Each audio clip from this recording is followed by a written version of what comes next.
Buenas tardes, mi gente, otra vez aquí con Kalen Movo. Este, Aquí les voy a enseñar algo, a ver si no le vaya a pasar lo mismo.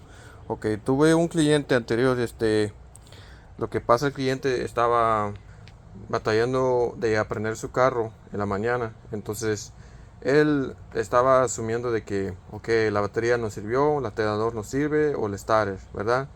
Entonces, esta persona cambió la marcha, el starter y el alternador que carga la batería y cambió la batería. Entonces, entonces sigue el mismo problema. Entonces me llama a mí, mira esto, yo ya cambié acá, acá, acá. Entonces yo le dije, mira, ¿sabes qué? Yo te voy a cobrar diagnóstico nomás y este y veré qué problema va a tener. Entonces, entonces llegó con que chequeo las bujías y si se ven aquí, estas bujías que están ahí o candelas como le llaman ustedes, no sé si notan la diferencia. Estas bujías ya no chispan, o sea, absolutamente nada, ya no chispan. Y yo nada más le cambié las cuatro y ¡pum! El carro arrancó, como si nada.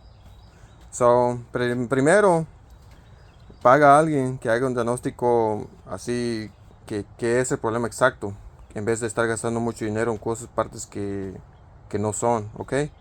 Ahí se me cuida y buen día y muchas bendiciones ahí. Bye.